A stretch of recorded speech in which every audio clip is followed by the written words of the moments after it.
G'day, I'm Scotty Tucker.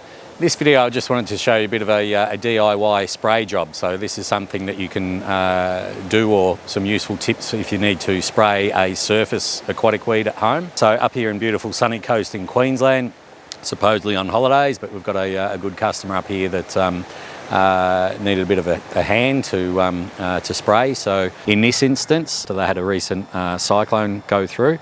And so there's been a lot of runoff, a lot of nutrient come in here, and it's clearly just spiked this bloom. I've come up here without my typical equipment or the stuff that we normally use, so have needed to utilise what she has on hand. So I recommended a sprayer to her that's on wheels. It's only about 30 litres, and she had that ordered before we got up here.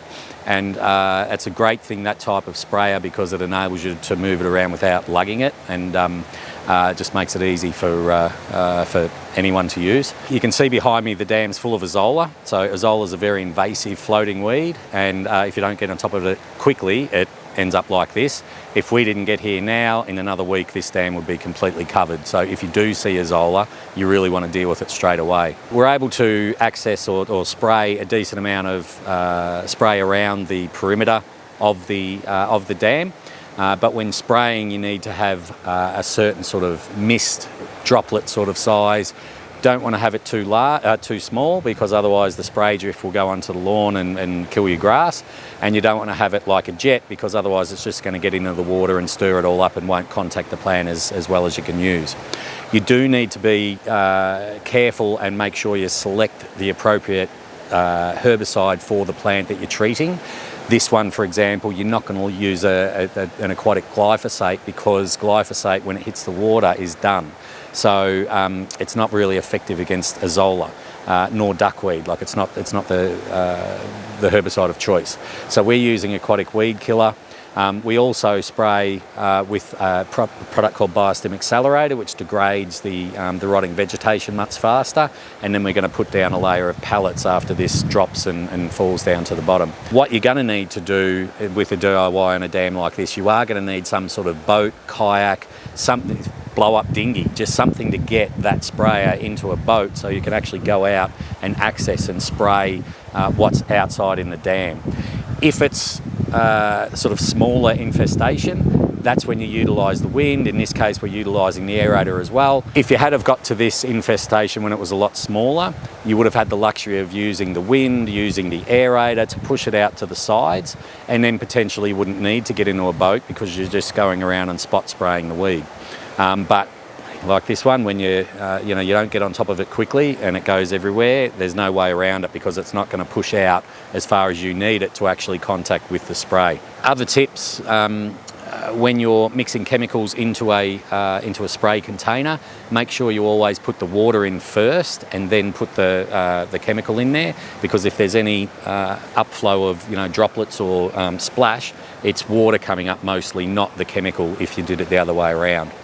When diluting herbicides, water treatments, with a lot of them there's no set dose rate. So what you've got to be mindful of is how much spray is, in this case, a 25 litre tank. How much surface area am I going to get before that empties? Then you sort of work backwards from that and say, well, okay, I can do X amount of area in one spray tank, and I reckon I've got X amount of area to cover, so I'm going to need 4 spray tanks, 5 spray tanks, whatever that may be. If you want to be more scientific about it, then you'll actually spray and measure and time a spray dose and say, okay, I did, in 1 minute I did 1 litre, so in 25 minutes I'm going to do 25 litres. And then you can extrapolate from that and figure out how many spray tanks you're going to need. The main point is that if you calculate that you need 1 litre of spray, for argument's sake, and you put that 1 litre of spray into 10 litres of water, and then you go and spray it, and you only get a fraction of the dam done, then it hasn't worked for you. So you might need to put that 1 litre in a 40, 50, 60 litres of water so that you can get that spray mix. You can do it with backpack sprayers. So we've got, that battery sprayers nowadays make life a lot easier. When you're sitting there pumping the old school backpack sprayers, it's draining. So invest in a backpack sprayer if you're going to do it yourself. Little kayaks aren't terribly expensive. You want to be comfortable and make sure that you're stable on the boat when you're doing it. If you are going to get someone else to do it, if you look at this and you think it's all too hard, make sure that you're getting someone that's got a chemical applicator's licence. By law in Australia, you can't just get someone, your local landscaper or gardener, to go out and spray if you're paying them for it. They need to be licensed, and you're going to put them in the doo-doo if they get caught, if they get found out, and that's just to make sure that you've got someone that understands chemical handling and not overdosing and doing the right thing by the environment. Now you can see behind me the Azolla is already starting to brown off, so the herbicide's having quite a rapid effect. It was only put on there probably, I don't know, an hour or so ago. This is going to drop down to the bottom now, and then we are going to now need to rely on Biostim Tablets, Biostim Pellets to clean up that crap that's on the bottom. If we don't clean up that stuff that's on the bottom, it's just going to keep that cycle going where the nutrient's going to resuspend back in the water over time and feed the next generation. So although in this instance we needed to use a herbicide, that's not the only thing that we want to do. We've got aeration in here already.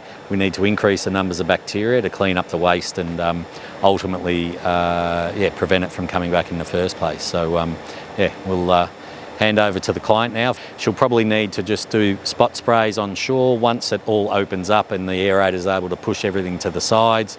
It's going to make it easier for her to manage any little re-events or pop-ups of product or stuff that we missed when we sprayed. But overall I think it's a good treatment, and I was happy to have helped.